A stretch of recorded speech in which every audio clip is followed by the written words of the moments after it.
चला, लास्ट लेक्चरला आपण types of kinematic chain पाहिलं होतं है ना. टाइप्स ऑफ कायनेमॅटिक चेन कशावरून येतात तर इन्व्हर्जन ऑफ मेकॅनिझमवरून. मेकॅनिझम काय राहतं आपण ते लास्ट लेक्चरला शिकलेलो आहे. मेकॅनिझम काय राहतं ते पण मी तुम्हाला समजावलं होतं. त्यानंतर त्याचे इन्व्हर्जन ऑफ मेकॅनिझम काय राहतं ते पण पाहिलेलं आहे आपण. आणि त्यानंतर आपण स्टार्ट करणार आहोत आता टाइप्स ऑफ कायनेमॅटिक चेन. ठीक आहे, इन्व्हर्जन ऑफ मेकॅनिझम करूनच टाइप्स ऑफ कायनेमॅटिक चेन येतात आणि त्याचे टाईप पण लिहून दिले होते मी तुम्हाला. 3 टाईप आहेत. एक 4 bar chain, single slider mechanism आहे आणि एक डबल स्लाइडर मेकॅनिझम आहे. ठीक आहे, तर single slider crank mechanism, double slider crank mechanism काय राहणार आहे ते आपण याच्यानंतर बघू. आपण सगळ्यात पहिले बघणार आहे की 4 बार चेन काय राहते. तर 4 बार चेन म्हणजे काय आता बघा, number of chains, number of pairs, number of links हे आपण फाइंड आउट केलेले आहेत. नंबर ऑफ जॉईंट्स किती राहतात ते आपल्याला कळतं आता सगळं. तर कायनेमॅटिक चेन कोणाला म्हणत होतो आपण की ज्या पर्टिक्युलर अरेंजमेंटमध्ये किंवा ज्या मेकॅनिझममध्ये ॲटलिस्ट 4 लिंक्स आहेत किंवा 4 पेयर्स आहेत आणि ते अशा पद्धतीने कनेक्ट केले गेले आहेत की ते जे लिंक्स आहेत किंवा ते जे पेयर्स आहेत ते कन्स्ट्रेंड मोशन, सक्सेसफुली कन्स्ट्रेंड मोशन ट्रान्सफर करू शकतात. तर त्यांच्यामध्ये रिलेटिव्ह मोशन होतं आणि ते रिलेटिव्ह मोशन कसं आहे, सक्सेसफुली कन्स्ट्रेंड आहे. सो त्या पेयरला, त्या पूर्ण स्ट्रक्चरला किंवा त्या स्ट्रक्चर नाही म्हणू शकतो आपण, त्या पूर्ण मेकॅनिझमला आपण काय म्हणत होतो, कायनेमॅटिक चेन असं म्हणत होतो. ठीक आहे, मग टाइप्स ऑफ कायनेमॅटिक चेनमध्ये आपण पहिलं बघणार आहे 4 बार चेन. नावातच आहे 4 बार चेन म्हणजे काय, 4 लिंक्सपासून बनलेलं, 4 लिंकपासून जे मेकॅनिझम बनतं त्याला आपण काय म्हणतो, सिंपल मेकॅनिझम. आणि त्याच मेकॅनिझमपासून जी चेन बनलेली आहे ते 4 बार चेन. ठीक आहे, चला बघा इकडं. तर आता ABCD पहिले डायग्राम बघा. या 4 बार चेनमध्ये कोणाला काय म्हटलं जातं ते बघू आणि त्यानंतर टाइप्स ऑफ 4 बार चेन बघू. किती टाइप्स आहेत, 3 टाइप आहेत. सॉरी, टाइप्स म्हणतो मी. Inversion of 4 bar chain. Inversion म्हणजे काय राहणार आहे, ह्याच 4 लिंकपैकी एक वेगवेगळ्या लिंक फिक्स करा, त्याच्यावरून वेगवेगळ्या कंडिशन ऑब्टेन करा. ठीक आहे, तर स्टार्ट करूया. बघा 4 बार चेनमध्ये पहिले कोणत्या लिंकला काय म्हटलं जातं ते बघून घेऊ. ठीक, तर डायग्राम बघा मी ड्रॉ केलेली या ठिकाणी. ABCD 4 लिंक्स आहेत, नाव पण दिले, नंबर्स दिले, सॉरी 1, 2, 3 and 4 नाव दिलं आहे ABCD. आता यामध्ये ही जी लिंक आहे AD, ज्याचा नंबर 4 आहे, त्याच्या बाजूला मी इथं सर्कल काढलेलं आहे त्या लिंकला पकडून. याचा अर्थ काय की ती जी AD लिंक आहे ना, समजा ही जर लिंक AD होती तर ही A पॉईंटच्या रिस्पेक्टिव्ह तुम्हाला दिसत असेल की AB काय फिक्स्ड आहे, खाली हा फिक्स सरफेस आहे आणि याच्या रिस्पेक्टिव्ह ही जी लिंक आहे ही गोल फिरणार. समजतंय, याच्या रिस्पेक्टिव्ह ही जी लिंक आहे ही काय होईल, या पॉईंटच्या रिस्पेक्टिव्ह अशा पद्धतीने गोल फिरेल. असं काहीतरी समजतंय. समजा जर हा माझा हात जर फिक्स लिंक आहे AD, तर याच्या रिस्पेक्टिव्ह जी लिंक आहे ती अशी फिरते काहीतरी या पद्धतीने. ठीक आहे, तर AD लिंक ही रोटेट होणार आहे 360 डिग्रीमध्ये. मग एक लिंक जी AD ती रोटेट होईल, AB लिंक जी ती फिक्स्ड आहे. आता AD रोटेट होते, AB ला तर काही हालचाल करताच येणार नाही. AD जर रोटेट होईल तर ही रोटेट होईल, तर याचा अर्थ CDचं पण काहीतरी मोशन होणार आहे. CD पण सुद्धा काहीतरी मोशनमध्ये येईल आणि CD जर मोशनमध्ये आली तर याचा अर्थ ही BC लिंकची ही सुद्धा मोशनमध्ये येईल. ठीक, बघा मग आता कसं होईल ते. इथं पहिले आपण बघून घेऊ कोणत्या ह्या 4 लिंकपैकी कोणत्या लिंकला काय म्हणायचं आहे ते समजून घ्या. इथं लिहून दिलेलं आहे the link in particular the shortest link. एक अशी लिंक, जर स्पष्ट म्हटलं तर सगळ्यात छोटी लिंक जी आहे, कारण मोठी लिंक गोल फिरली तर छोटी लिंक त्याच्या रिस्पेक्टिव्ह मोशनमध्ये येईल का, हे शक्य नाही. छोटी लिंकच जी राहते तीच रोटेट होऊ शकते with respect to other 3 links. परत एकदा 4 बार चेन म्हणण्याचं सगळ्यात 4 बार चेनमध्ये सगळ्यात महत्त्वाची कंडिशन काय की हे 4 बार चेन आपण कधी म्हणू शकतो, ज्यावेळेस एक लिंक ही बाकीच्या उरलेल्या 3 लिंकच्या रिस्पेक्टिव्ह काय होणार आहे, रोटेट होणार आहे, तर आपण त्याला 4 बार चेन असं म्हणू शकतो. परत एकदा सांगतोय बघा, काय सांगितलं मी की एक छोटी लिंक जी बाकीच्या उरलेल्या 3 लिंकच्या रिस्पेक्टिव्ह जर रोटेट होत असेल तर आपण त्याला 4 बार चेन असं म्हणू शकतो. तर बघा आता पुढे पहिले काय सांगितलं, पहिले आपण ह्याच लिंकबद्दल बोलतोय. The link in particular the shortest link.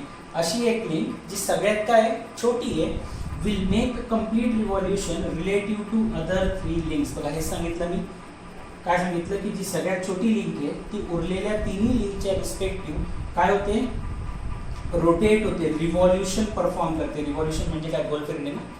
ठीक आहे, काय सांगितलंय, अशी एक पर्टिक्युलर लिंक जी सगळ्यात छोटी असणार आहे आणि ती सगळ्यात छोटी लिंक काय करते, कम्प्लीट रिव्हॉल्युशन परफॉर्म करते उरलेल्या 3 लिंकच्या रिस्पेक्टिव्ह. तर त्यावेळेस आपण त्या लिंकला काय म्हणायचंय, क्रँक ऑर द ड्रायव्हर, हे नाव लक्षात ठेवा. त्या छोट्या लिंकला आपण काय म्हणणार आहे, क्रँक म्हणणार आहे किंवा ड्रायव्हर म्हणणार आहे. ड्रायव्हर का म्हणतोय आपण, कारण की त्या लिंकला मोशन दिलं गेलेलं आहे, बाकीच्या उरलेल्या लिंक फक्त बसून काम करत होत्या पहिले. आपण ज्या लिंकला आपण मोशन दिलं त्याच्यानंतर ते दुसरे लिंक पण मोशन मध्ये आलेले आहेत. त्यामुळे ही जी पहिली लिंक आहे ज्याच्यावर तुम्ही मोशन देताय ती कोणती लिंक राहते तुमची, ड्रायव्हर म्हणून घ्या किंवा त्याला काय म्हणू शकता तुम्ही, क्रँक असं म्हणू शकता. काय सांगितलं, एक अशी लिंक जी सगळ्यात पर्टिक्युलरली सगळ्यात छोटी लिंक आहे. ती छोटी लिंक काय करणार आहे, एक रिव्हॉल्युशन कंप्लीट करणार आहे. कोणाच्या रिस्पेक्टिव्ह, उरलेल्या 3 लिंकच्या रिस्पेक्टिव्ह. जर ही छोटी लिंक रिव्हॉल्यूट होत असेल तर त्या छोट्या लिंकला आपण क्रँक किंवा ड्रायव्हर असं म्हणणार आहे. आणि मी इथं लिहून पण दिलंय की ही जी डायग्राम आहे, ह्या डायग्राम मध्ये क्रँक आणि लिव्हर कोण आहे, क्रँक किंवा लिव्हर, ही 4 नंबरची जी लिंक आहे एडी, ही काय क्रँक म्हणू शकता तुम्ही त्याला किंवा लिव्हर असं म्हणू शकता. नेक्स्ट पॉईंट, हे पॉईंट वाईज जर लिहायचं 1 2 it is 3 it is 4 and this one is 5, 5 point लिहिलेले. सेकंड पॉईंट बघा, the link which make partial rotation. Partial rotation म्हणजे काय बघा, इथं काय लिहिलं होतं, कम्प्लीट रोटेशन, तिथं काय लिहिलंय पार्शियल. पार्शियलचा अर्थ काय होतो, पूर्ण नाही झालेलं.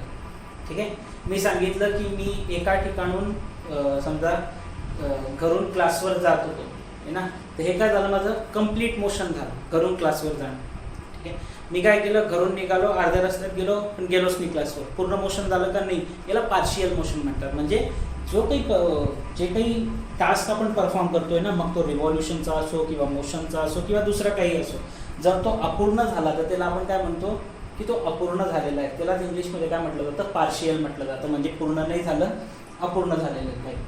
तर इथे काय लिहिलंय बघा, the link which makes partial rotation और oscillate is known as a lever or the follower or the rocker. सगळ्यात जास्त फेमस नाव काय त्याचं, लिव्हर म्हटलं जातं सगळ्यात जास्त. ठीक आहे, लिव्हर काय सांगितलंय, अशी एक लिंक जी काय करते, पार्शियल रोटेशन करते किंवा पार्शियली ऑसिलेट होणार आहे. कसं होईल बघा, आता इथं काय सांगितलंय, त्याला आपण लिव्हर किंवा फॉलोअर किंवा रॉकर म्हणतोय. आणि इथं काय सांगितलंय की ती लिंक कोणती आहे, डायग्राम मध्ये लिंक नंबर 2. मग ही लिंक जी आहे ती रोटेट होईल का, पूर्णपणे तो होणं शक्य नाहीये. ठीक आहे, पूर्ण रोटेट नाही होऊ शकत. पार्शियली होईल का, हो. पार्शियली रोटेट म्हणजे काय सांगितलंय, ही जी सीडी लिंक आहे ही फक्त अशी होईल, या पद्धतीने. तसं मला मार्कर मूव्ह होतोय ना, या पद्धतीने मागे पुढे. याला ऑसिलेट बी म्हणू शकता तुम्ही किंवा याला पार्शियल रोटेशन सुद्धा म्हणू शकता. हे पण रोटेशनचाच भाग आहे ना, एवढा. तर हे पूर्ण फिरलं तर आपण म्हणून जातो रोटेट होतंय, एवढं होतंय तर हे पार्शियल रोटेशन आहे किंवा यालाच ऑसिलेशन पण म्हटलं जातं. मग सांगितलं काय, अशी एक लिंक जी पार्शियल रोटेशन करणारे किंवा ऑसिलेट करणारे, तर त्या लिंकला काय म्हटलं जाणार आहे, लिव्हर किंवा फॉलोअर म्हणू शकतात किंवा रॉकर सुद्धा म्हणू शकतात. आणि ह्या डायग्राम मध्ये अशी कोणती लिंक आहे जी पार्शियली रोटेट होते किंवा ऑसिलेट होते, तर लिंक नंबर 2 किंवा सीडी लिंक जी आहे ती पार्शियली रोटेट होते. 3 नंबर बघा, the link which connect between the crank and the lever. Crank आणि लिव्हर, क्रँक कोणती होती आपली, लिंक नंबर 4. लिव्हर कोण आहे, लिंक नंबर 2. तर 4 आणि 2 ला जी लिंक जोडून ठेवते त्यात link is called as a connecting rod.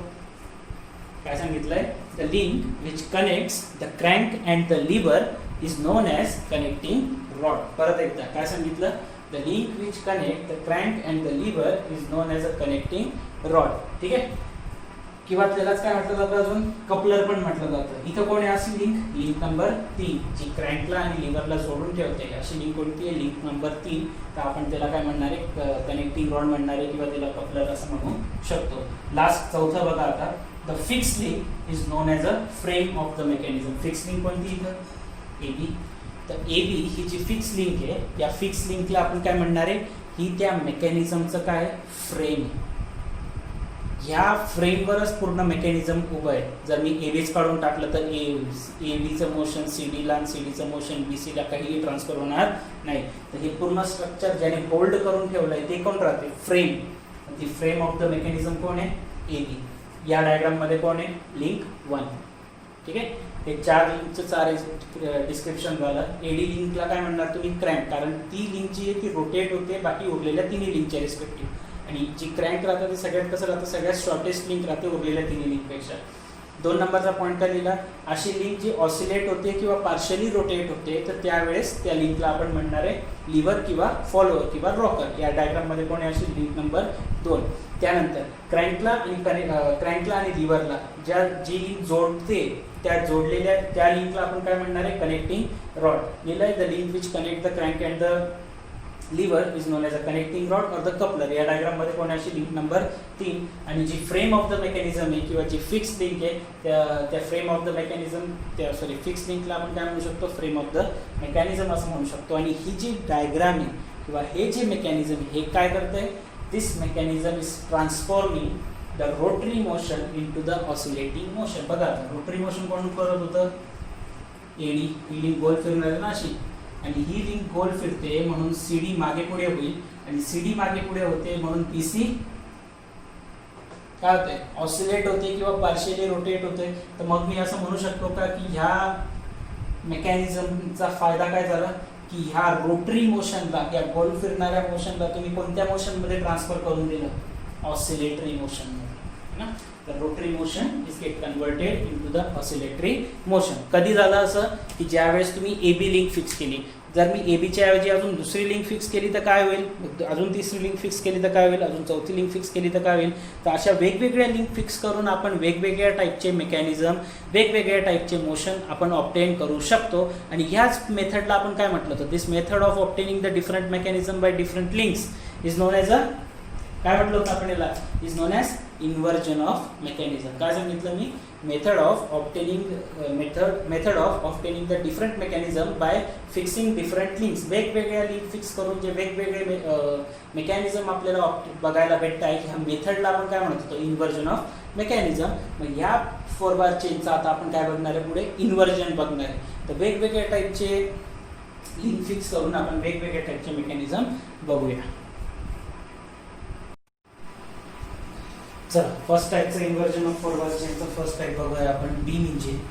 ठीक आहे, बीम इंजिनला दुसरं नाव आहे क्रँक अँड लिव्हर मेकॅनिझम. ठीक आहे, बीम इंजिनला सेकंड नाव क्रँक अँड लिव्हर मेकॅनिझम. आणि सगळ्यात महत्त्वाचं म्हणजे हे जे आपण इन्व्हर्जन ऑफ 4 बार चेन पाहतोय, या बघा मोस्टली आता इथून जो हा इन्व्हर्जनचा टॉपिक सुरू झाला आहे ना, इन्व्हर्जन ऑफ मेकॅनिझम, याच्यावर तुम्हाला एक थेरी क्वेश्चन कन्फर्म राहील 4 मार्क्ससाठी. 4 बार चेनचे मेकॅनिझम राहतील, त्याच्यानंतर सिंगल स्लायडरचे, डबल स्लायडरचे. तर हे टोटल काहीतरी जवळपास मला वाटतं 10-11 मेकॅनिझम राहतात. आणि काही कठीण काहीच नाही आहे, बस डायग्राम आणि डायग्रामवरून तुम्हाला लिहिता आलं पाहिजे. नाही बी लिहिता येत असेल तर 1-2दा प्रॅक्टिस करा, 3-3, 4-4 पॉईंट आहे, दॅट्स इट, संपलं. पण तुम्हाला क्वेश्चन नक्कीच विचारला जाईल. 8 मार्क्ससाठी क्वेश्चन येतात याच्यावर. 2 क्वेश्चन राहतात, 2 थेरी क्वेश्चन. ठीक आहे, सिंगल स्लायडर आणि डबल स्लायडर पैकी एक राहतं मोस्टली, आणि 4 बार चेनचा एक क्वेश्चन 3 मार्क्ससाठी मी बऱ्याच वेळेस राहतो. तर 7 ते 8 मार्क्ससाठी तुम्ही इथून जो पुढचा टॉपिक जेवढा पण उरलेला आहे तुमचा फर्स्ट चॅप्टरचा ना, तेवढ्या सगळ्या टॉपिकमधून 7 ते 8 मार्क्सचा क्वेश्चन येईल. आणि इथून पहिले जितका झाला त्याच्यामधनं 2 ते 3 मार्क्स येईल, असं जवळपास समजून झालं. तर इन्व्हर्जन ऑफ 4 बार चेनमध्ये बघा, फर्स्ट इन्व्हर्जन जे आपण बघणार आहे ते आपलं बीम इंजिनचं आहे. बीम इंजिनलाच दुसरं नाव जसं मी तुम्हाला सांगितलं की क्रँक अँड लिव्हर मेकॅनिझम आहे. किती लिहायचं आहे तुम्हाला, हे तुमच्या समोर लिहिलेले 4 पॉईंट, बस एवढंच. डायग्राम इतके पॉईंट्स पीटीमध्ये बी विचारलं जातं आहे 3-3 मार्क्ससाठी. एकदम सिंपल, अतिशय सिंपल आहे. याचं मी ॲनिमेशन बी टाकून देईन. ठीक आहे, तर तुम्हाला समजायला पण सोपं होईल. बघा आता किती लिंक्स आहेत पहिले, ऑफकोर्स 4 आहे, कारण 4 बार चेनचं इन्व्हर्जन आहे ना. तर 4 लिंक आहेत. कोणकोणत्या, सगळ्यात पहिली एक लिंक जी फिक्स आहे. ठीक आहे, फिक्स लिंक. लिंक 1 जी फ्रेम म्हणून घ्या किंवा फिक्स लिंक बनवून घ्या. आपण कोणत्या लिंकला काय म्हणायचं आहे याचे नावं आपण आत्ताच पाहिलेले आहेत. तर फ्रेम, फिक्स लिंक जी राहते आपण त्याला काय म्हणतो, फ्रेम. ती झाली आपली लिंक नंबर 1. आणि त्या फ्रेमला कनेक्टेड काय राहतो आपला एक क्रँक, जो काय करतो, रोटेट होतो. जो काय होतो, रोटेट होतोय ना, कशाच्या respective to the other 3 links. तर इथं आपण या फिक्स लिंकला एक क्रँक कनेक्ट केलेला आहे आपला AB. ठीक आहे, जो रोटेट होणार आहे त्याचं सर्कल ड्रॉ केलं मी या ठिकाणी. आणि तो क्रँक AB जो आहे तो A पॉईंटच्या रिस्पेक्टिव्ह, A काय राहतो त्याचा सेंटर, आणि ह्या सेंटरच्या रिस्पेक्टिव्ह तो काय होणार आहे, रोटेट होणार आहे पूर्ण. ठीक आहे, तर मग सेकंड लिंक कोण झाला आपला, हा क्रँक. त्याला नाव देऊन दिलं लिंक नंबर 2. क्रँकला आणि लिव्हरला कनेक्ट करणारा कोण राहतं? Connecting rod. बघा असंच येतं ते, फिक्स लिंक, त्याच्यानंतर येतो क्रँक, त्याच्यानंतर येईल तुमचा कनेक्टिंग रॉड, त्याच्यानंतर येईल तुमचं रिव्हर म्हणतोय सॉरी लिव्हर है ना. त्याच्यानंतर काय येणार आहे? लिव्हर. तर क्रँक झाला, क्रँक नंतर कोण राहील? क्रँकला कनेक्टेड कनेक्टिंग रॉड राहतो. तर ही BC ची लिंक झाली, ही काय झाली मग तुमची? This is nothing but connecting rod. हा तुमचा काय? कनेक्टिंग रॉड आहे. कनेक्टिंग रॉड आहे लिंक नंबर 3. आणि लिंक नंबर 3 ला जो कनेक्टेड आहे तो काय असणार? तुमचा लिव्हर. तर हा लिव्हर आहे कोणता? CDE. हा जो पूर्ण भाग दिसतोय ना तुम्हाला इथं, हा एक पूर्ण लिव्हर आहे तुमचा. ठीक आहे. आणि लिव्हरच्या अदर एंडला एक पिस्टन रॉड कनेक्टेड आहे आणि खाली हे काय? पिस्टन आहे. आणि हे काय तुमचं मग? सिलेंडर. मग हे लिंक आहेत का? ह्या लिंक नाही आहे का? मग तुम्हाला प्रश्न पडला पाहिजे की ही लिंक आहे 2, 3, 4, मग ही लिंक नाही का? किंवा हा पिस्टन लिंक नाही का? किंवा सिलेंडरच्या रिस्पेक्टिव्ह हे लिंक नाही आहेत का? नाही. का बरं? लिंकची जर तुम्ही डेफिनेशन आठवली तर लिंक काय होतं की असे दोन पार्ट्स की ज्यांच्यामध्ये काय झालं पाहिजे? मोशन झालं पाहिजे. हीच डेफिनेशन होती. आता बघा इथे हा पिस्टनचा रॉड कोणाला कनेक्टेड आहे? लिव्हरला. लिव्हर ज्या वेळेस मूव्ह होईल तसाच हा मूव्ह होईल, त्याचं काही वेगळं मोशन आहे? किंवा लिव्हर जर मूव्ह झालाच नाही तर पिस्टन रॉड मूव्ह होईल का? नाही होणार. म्हणजे या दोघांच्या मध्ये रिलेटिव्ह मोशन आहे का? नाही है ना. रिलेटिव्ह मोशन आहे का? नाही आहे, कारण तो सोबतच आहे त्याच्यात. ठीक आहे. जर हा मार्कर असं मी पकडून ठेवलेला आहे, हा एक ऑब्जेक्ट आहे, माझी बॉडी एक ऑब्जेक्ट आहे, आम्ही दोन्ही असे चालतोय, आमच्यामध्ये रिलेटिव्ह मोशन आहे का? नाही, कारण दोघांमधलं डिस्टन्स काही कमी जास्त होत नाही आहे. याचा अर्थ दोन्ही मोशनमध्ये आहे, पण रिलेटिव्ह मोशन एक दुसऱ्याच्या संबंधी मोशन आहे का? नाही. मग ही आणि ही वेगळी लिंक झालं का? नाही. तर मग कनेक्टिंग रॉड आणि लिव्हर वेगवेगळ्या लिंक झाल्या का? नाही. मग या कनेक्टिंग रॉडलाच कनेक्टेड कोण आहे? हा पिस्टन जो वर खाली होणार आहे. ठीक आहे. तो पिस्टन आहे जो वर खाली होतोय, मग ती पण वेगळी लिंक झाली का? ठीक आहे. आणि या ठिकाणी सिलेंडर आणि फ्रेम हे दोन्ही एक सोबत अटॅच आहे, तर त्यांच्यामध्ये बी मोशन नाही, म्हणून ते पण लिंक नाही आहे. म्हणून हे कशामध्ये येऊन जातं? 4 बार चेनमध्ये किंवा 4 लिंक मेकॅनिझममध्ये येऊन जातं. ठीक आहे. तर टोटल नंबर ऑफ लिंक्स किती आहे? 4. होणार काय बघा, आता तुम्हाला पिस्टनचं काम माहिती असेल थोडंफार, तर चांगली गोष्ट आहे. तर सगळ्यात पहिला पॉईंट, इथं समोर काहीच लिहिलेलं नाही बरं. या बीम इंजिनच्या पुढे इथं काही लिहिलेलं नाही, कारण ते लाईट चमकतो तिथं, म्हणून सोडून दिलेलं आहे तेवढ्या स्पेस. काय लिहिलं इथं बघा? पहिला पॉईंट तो एकदम सिंपल आहे. बीम इंजिन कन्सिस्ट ऑफ किती links? 4 links. Beam engine consist of 4 links. अतिशय सिंपल पॉईंट होता हा. पहिला पॉईंट राहील तुमचा ज्यावेळेस तुम्ही थेरी लिहाल. डायग्राम ड्रॉ करता येईल, त्याच्यानंतर theory. Beam engine consist of 4 links. त्याच्यानंतर in this mechanism when the crank rotate about a fixed center A, the lever oscillate about a fixed center D. बघा काय सांगितलं यांनी की ह्या मेकॅनिझम मध्ये हा जो क्रँक आहे AB, ज्या वेळेस तो त्याचा फिक्स सेंटरच्या अबाउट रेसिप्रोकेट म्हणतोय मी, ज्यावेळेस तो रिव्हॉल्व होतोय किंवा रोटेट होतोय. ठीक आहे.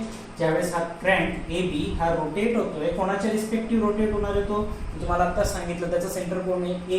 त्या A पॉईंटच्या अबाउट तो क्रँक काय होईल? रोटेट होईल. आणि जर क्रँक रोटेट होतो आहे तर हा जो लिव्हर आहे CDE तो पण ऑसिलेट होतो है ना. रोटेट नाही होत, तो वर खाली होतो फक्त. आपण लिव्हर कोणाला म्हणतो? जो ऑसिलेट होतो किंवा पार्शली रिव्हॉल्व होतो त्याला. मग हा काय होतो? असं वर खाली रेसिप्रोकेट होणार आहे, सॉरी वर खाली ऑसिलेट होणार आहे. कोणत्या पॉईंटच्या रिस्पेक्टिव्ह? पॉईंट डीच्या रिस्पेक्टिव्ह. माझ्याकडून नाव सांगण्यात बरेच गडबड होते. रेसिप्रोकेट, ऑसिलेट, रिव्हॉल्व, 3 नावांमध्ये बऱ्याच वेळेस कन्फ्युजन होऊन गेला आतापर्यंत. काय सांगितलं पाहिजे की AB जो क्रँक आहे तो काय होईल? रोटेट होईल. ठीक आहे. AB क्रँक रोटेट झाल्यामुळे या कनेक्टिंग रॉडच्या साह्याने जे काही मोशन पुढे ट्रान्सफर होत आहे, तर त्यामुळे हा जो लिव्हर आहे ना, हा लिव्हर काय होईल? ऑसिलेट होईल. आणि तो लिव्हर पण एका फिक्स पॉईंटच्या रिस्पेक्टिव्ह ऑसिलेट झाला पाहिजे.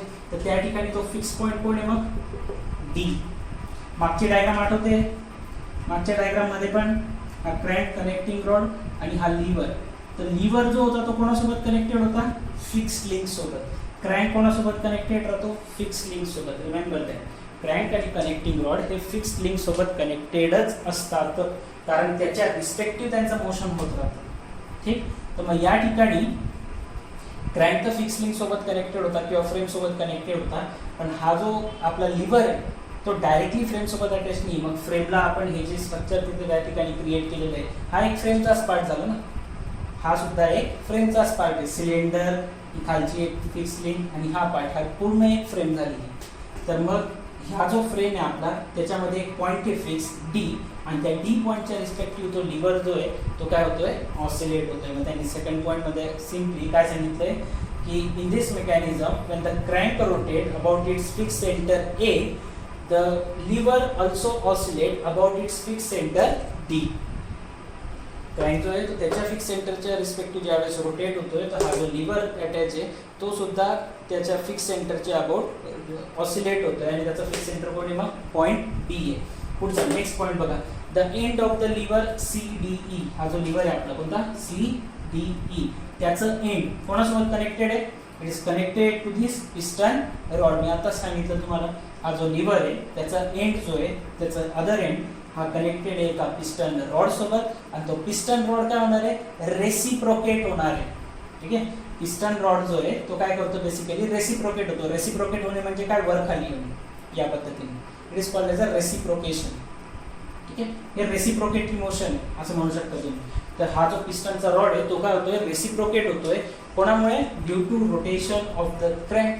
बघा मोशन कुठून कुठे ट्रान्सफर झालं, मोशन कोणाला भेटतंय, क्रँकला. क्रँक काय होतोय, रोटेट होतोय.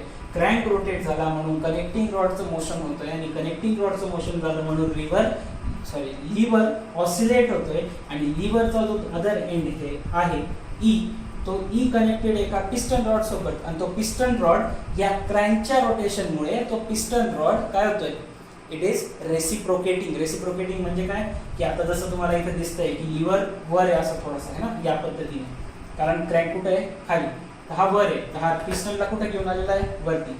जसा हा क्रँक रोटेट होईल, क्रँक रोटेट झाला की हा लिव्हर जो आहे तो कुठे चालला जाईल, वर.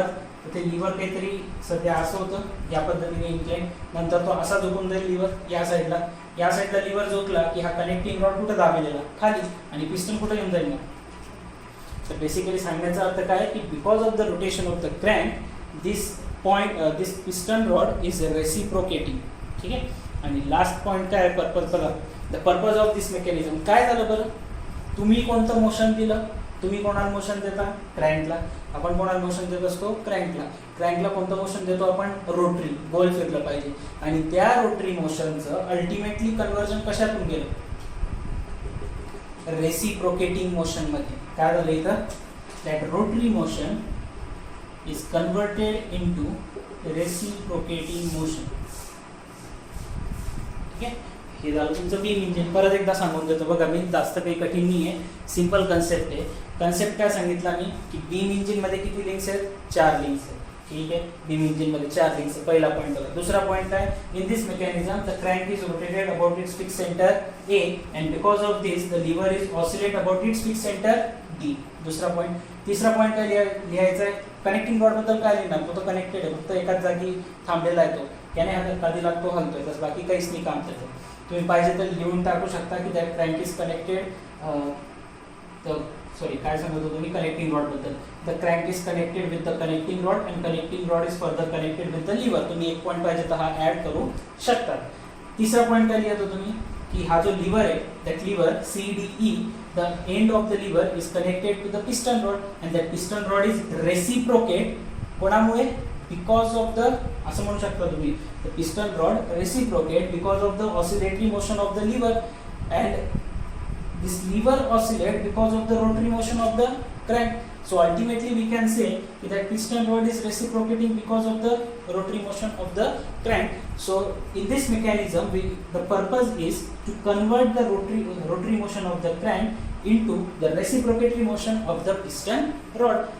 हा जो क्रँकचा रोटरी मोशन आहे हे रेसिप्रोकेटिंग मोशन मध्ये या ठिकाणी ट्रान्सफर होऊन गेला. रेसिप्रोकेटिंग मोशन म्हणजे काय बघा, मी इथे ॲरो पण दाखवलेले आहेत. ॲरो काय सांगताय की हा जो पिस्टन रॉड आहे ना तो वर आणि खाली येतो, वर खाली लाईक दॅट. बस पिस्टन रॉडचं काम तेच आहे, वर जाणं खाली येणं, वर जाणं खाली येणं, याला रेसिप्रोकेटिंग मोशन म्हणतात. ठीक आहे, किंवा हॉरिझॉन्टल बी राहतं असं पुढे मागे like that. It is called as a reciprocating motion. Upward downward म्हणून घ्या किंवा फॉरवर्ड बॅकवर्ड म्हणून घ्या. This type of motion is called as a reciprocating motion. आणि हे रेसिप्रोकेटिंग मोशन आपल्याला कशावरून भेटलंय, तर हे रेसिप्रोकेटिंग मोशन भेटलेलं आहे आपल्याला because of the rotary motion of the crank. ठीक आहे, कळलंय पहिलं. आता मी याच्यानंतर याचं ॲनिमेशन टाकून देईल 1 मिनिटाचं, तुम्हाला अतिशय सिंपल पद्धतीने हे समजून जाईल. ठीक आहे, तर आजचं लेक्चर आपण इतकंच ठेवू, फार मोठं होऊन जाईल, मग तुम्ही बघणार नाही, वापस बोर होतो. तर याचे जे उरलेले 2 इन्व्हर्जन आहे ते आपण नेक्स्ट लेक्चरला बघूया. बघा, एक ग्रीन कलरचा रोटर आहे ज्याला क्रँक कनेक्ट केलेला आहे. तो क्रँकला रोटेट करायचं काम करतो आहे आणि क्रँकला कनेक्टिंग रॉड कनेक्टेड आहे आणि कनेक्टिंग रॉडला ब्ल्यू कलरचं जे आहे ते लिव्हर आहे आपलं. ठीक आहे, आणि ते लिव्हर ऑसिलेट होतं आहे आणि लिव्हरला अगेन कनेक्टेड आहे पिस्टन जो सिलेंडरमध्ये रेसिप्रोकेट करतो आहे. तर हे बेसिकली बीम इंजिनचं